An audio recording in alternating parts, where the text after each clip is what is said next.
మన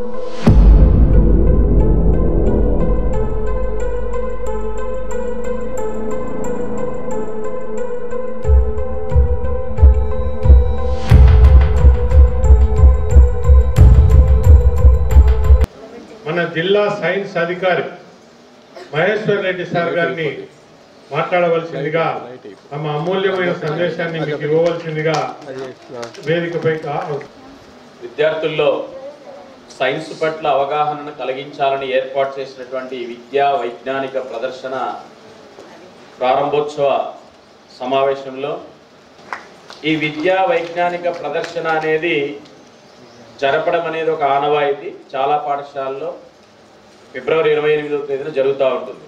కానీ అదేదో ముక్కుబడిగా చేయాలి కాబట్టి చేయాలి, పైనుంచి ఆదేశాలు వచ్చాయి కాబట్టి చేయాలి అనేటటువంటి జనరల్గా జరుగుతూ ఉంటుంది. సెల్ఫ్ మోటివేటెడ్ అయి ఒక పద్ధతి ప్రకారం జరిపేటటువంటి చోట్లు చాలా తక్కువ ఉంటాయి. అలా అరుదైనటువంటి పాఠశాలల్లో ఈ పాఠశాల ఒకటిగా నాకు అనిపిస్తూ ఉంది. ఎందుకంటే సైన్స్ ఫేర్ అంటానే ఎక్కడో ఎలక్ట్రానిక్స్వి తీసుకురావడం, సో వాటిని ఎగ్జిబిట్ చేయడం, సో దాని గురించి పిల్లలకు కంప్లీట్ అవగాహన ఉండదు. కానీ వాటిని నేరుగా పిల్లలతో ఏదో చెప్పించేటటువంటి ప్రయత్నం చేయడం ద్వారా కార్యక్రమాన్ని ముగింపు చేస్తారు. అలా కాకుండా వాళ్ళు చదువుతున్నటువంటి పాఠాలకు సంబంధించినటువంటి అంశాలను భాగాలుగా విడగొట్టి అనేక రకాలైనటువంటి వ్యవస్థలు, జీర్ణ వ్యవస్థ, కీళ్ళు, బోన్స్, సో విద్యుత్తు, ధ్వని, సో ఇలా చాలా రకాలైనటువంటి అంశాలన్నింటినీ 25 అంశాలుగా విడగొట్టి ఆ అంశాలన్నింటినీ విద్యార్థులకు తెలియజెప్పి ఒక్కొక్క విభాగంలో దానికి సంబంధించినటువంటి పూర్తి సమాచారం అంతా వచ్చేటట్లుగా ఎగ్జిబిట్స్ తయారు చేసి, సో తద్వారా మీకు మంచి ఆలోచన, వాటి మీద సంపూర్ణ అవగాహన కలిగి ఉండేటట్లుగా చేయాలనేటటువంటి దాన్ని మోటోగా పెట్టుకొని దాన్ని విద్యా వైజ్ఞానిక ప్రదర్శనగా మార్చడం అనేది ఒక కొత్తది, ఒక అద్భుతంగా నాకు అనిపించినటువంటి అంశం. సో దీన్ని వేరే చోట్ల కూడా డెఫినెట్గా చెప్పేటటువంటి ప్రయత్నం ఖచ్చితంగా చేస్తాను. సో మిగతా చోట్ల కూడా ఇలా చేయాలి, చేస్తేనే మనం అనుకున్నటువంటి లక్ష్యం నెరవేరుతుంది అనేది డెఫినెట్గా ప్రమోట్ చేస్తాను. కాకపోతే అక్కడ చూసినటువంటి అద్భుతాలుగా అనిపించిన ప్రతి దానికి సమాధానాలు మీరు పైకి వెళ్ళే కొద్దీ, పై చదువులు చదివే కొద్దీ, ఆ చదువులతో పాటు మీ జ్ఞానం పెరిగే కొద్దీ వాటికి పరిష్కారాలు మీకు దొరుకుతాయి. సో ఆ దొరికినటువంటి వాటి నుంచే మీరు రాబోయే రోజుల్లో మీ చుట్టూ ఉన్నటువంటి సమస్యలకు పరిష్కారాన్ని కనుగొనేటటువంటి వారుగా మీరు ఎదుగుతారు. వాళ్ళనే ఏమంటారు? శాస్త్రవేత్తలు అంటారు. సైంటిస్ట్ అనేటటువంటి వాడు పెద్ద పెద్ద పుస్తకాలు చదువు, ఇంకోటి చదువు, ఏదో చేస్తేనే రాదు. ఏం చేయాలి? మీరంతా మీ చుట్టూ ఉన్నటువంటి పరిసరాలను మీరు గమనించాలి, ఏం జరుగుతుందో చూడాలి, అక్కడ ఉన్నటువంటి ఇబ్బందులు ఏందో మీరు తెలుసుకోవాలి, దానికి పరిష్కారం కనుక్కునేటటువంటి ఆలోచన చేయాలి. పరిష్కారాలు కనుక్కునేటటువంటి వాళ్ళు ఎవరో వేరే వాళ్ళు, మాకు సంబంధించి కాదు, మేము అసలు చేయము, మాకు ఏవైతే ఫెసిలిటీస్ ఉంటాయో వాటిని మాత్రం మేము ఎక్స్పీరియన్స్ అవుతూ ఉంటాం, మేము అనుభవిస్తూ ఉంటామని మాత్రం అనుకోకూడదు. ఇట్లా మీరు ప్రతి చిన్న విషయాన్ని అబ్జర్వ్ చేయాలి. ఒక క్వశ్చన్ మీరు బాగా నేర్చుకున్నారనుకోండి, రేపు వచ్చిన తర్వాత ఏం చేస్తారు? చాలా నీట్గా రాస్తారు, ఇంకొన్ని పదాలను యాడ్ చేసి రాయగలుగుతారు, అంతే. సో సైన్స్ కూడా అంతే. అంటే నేను ఇప్పటి వరకు చెప్తున్న వాటి అన్నింటి యొక్క సారాంశం ఏంటి? మీరు దేన్నైనా పరిశీలనగా చూడాలి, అందులో ఉన్న అంశం ఏందో తెలుసుకునే ప్రయత్నం చేయాలి. సో మీ సారు ఈరోజు పెట్టినటువంటి అంశాల యొక్క ముఖ్య ఉద్దేశం కూడా అదే. ఇందులో మీకు మొత్తం డైజెస్టివ్ సిస్టమ్ దగ్గర నుంచి బోన్స్ కానీ ఎవ్రీథింగ్, అన్ని energies, different types of energies కానీ, చంద్రయాన్లో టైప్స్ గురించి కానీ, సౌండ్ కానీ, ఎలక్ట్రిసిటీ కానీ, ఎలక్ట్రోమాగ్నెటిజం కానీ, ఫ్రీ ఎనర్జీ కానీ, సో ఇలాంటి అన్ని చాలా రకాలైనటువంటి వాటి అన్నింటినీ ఇక్కడ ప్రదర్శించడం జరిగింది. ప్రతి దాన్ని 3-4 రోజులు ఉంటాయి కాబట్టి, సో మీరు కూడా బ్యాచ్గా డివైడ్ అయిపోయి ప్రతి ఒక్కదాన్ని కూడా, సో నాకు తెలిసి మీరే 217 ఉన్నారంటే మీరే ఉంటారు.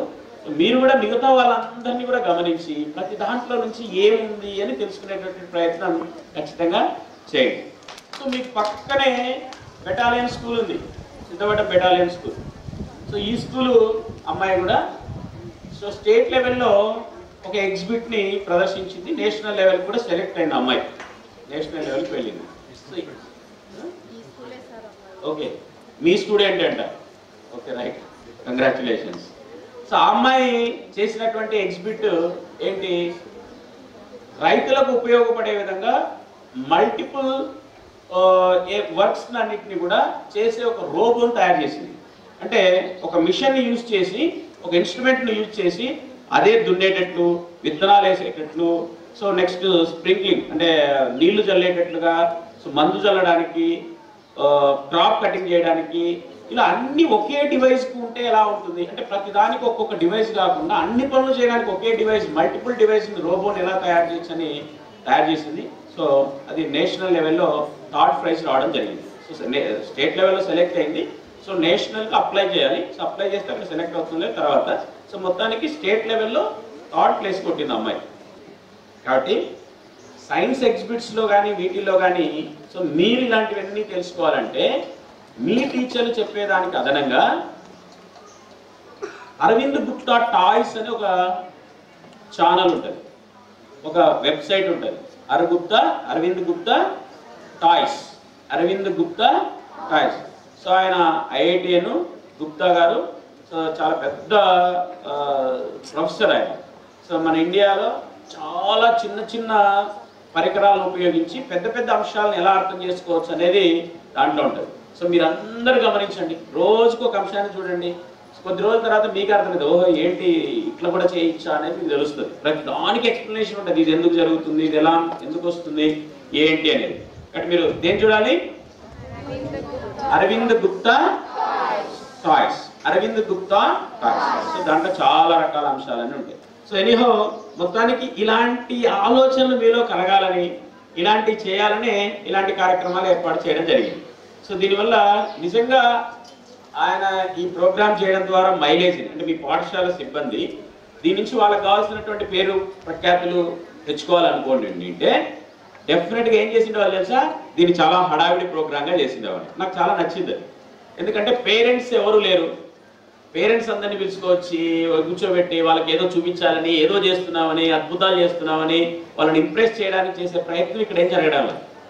సో దానికి కారణం ఏంటి, కేవలం మీకు నాలెడ్జ్ని నేరుగా అందించే కార్యక్రమంగానే దీన్ని వాళ్ళు చూస్తున్నారు. కాబట్టి ఈరోజు వాళ్ళు నిజంగా అభినందించలేదు. సో దగ్గర నేను 2.5 hours అవుతాను వచ్చి. సో 9కి వచ్చాను. సో 9కి 2 hours, మోర్ దెన్ 2 hours అవుతా ఉంది. ఈ 2 hoursలో కూడా మీరు ఇండిసిప్లైన్గా ఉండడం కానీ, అరవడం కానీ, ఎక్కడికో లేచిపోవడం కానీ, మాట్లాడడం కానీ ఇవన్నీ చేయలేదంటే నిజంగా ఇది చాలా మంచి దానికి టీచర్లకు కాదు, వాళ్ళు చెప్పినటువంటి విషయాలను చూచా తప్పకుండా పాటిస్తున్నారు. చూసారా మీరు, మీ అందరికి ఒకసారి మీరు గట్టిగా క్లాస్ చెప్పండి. సో మీరు ఎలా ఉండాలనుకుంటున్నారు ఏంటి అనేది. సో ఈరోజు డెఫినెట్గా మీకు మిమ్మల్ని అందరూ కూడా ఒక డిసిప్లిన్గా ఉన్నటువంటి స్టూడెంట్స్గా అందరి ఆశీర్వాదం, అందరి అప్రిషియేషన్ మీకు వచ్చిందంటే అది ఒక పాజిటివ్ ఎనర్జీ. డెఫినెట్గా మీకు ఫ్యూచర్లో అది ఒక మంచి హ్యాబిట్గా మారుతుంది. పెద్దల పట్ల గౌరవంగా ఉండడం కానీ ఇవన్నీ కూడా మీకు అలాంటి క్రమశిక్షణ ఉండడం నాకు చాలా బాగా నచ్చింది. మర్చిపోయిన మీ పాఠశాల నుంచి కూడా సో ఇన్స్పైర్ మనాకు సంబంధించి డిఎల్ఈపీస్ డిస్ట్రిక్ట్ లెవెల్ ప్రాజెక్ట్కి ఒక అబ్బాయి సెలెక్ట్ అయి ఉన్నాడు. సో బద్వేల్లో సో 217 ఇది కూడా అన్నాను మొన్న. మా ఎన్ని వచ్చాయో సేమ్ అన్నీ వచ్చినాయి అని కూడా చెప్పారు. అది కరెక్ట్గా పెట్టారు ఏంటి అని. సో అది కాబట్టి దాంట్లో నుంచి పార్టిసిపేట్ చేస్తే సో మీ స్కూల్ నుంచి స్టేట్ లెవెల్ కూడా ఒక ప్రాజెక్ట్ సెలెక్ట్ అయింది, మీకు తెలుసో లేదో. సో అబ్బాయి కూడా ఒక గట్టిగా డెఫినెట్గా మీ క్రమశిక్షణ కానీ, మీ ఎగ్జిబిట్స్ విషయాన్ని కానీ, అమర్చినటువంటి విధానాన్ని కానీ మరొక చోట ఖచ్చితంగా చేస్తానని కోరుకుంటూ మిమ్మల్ని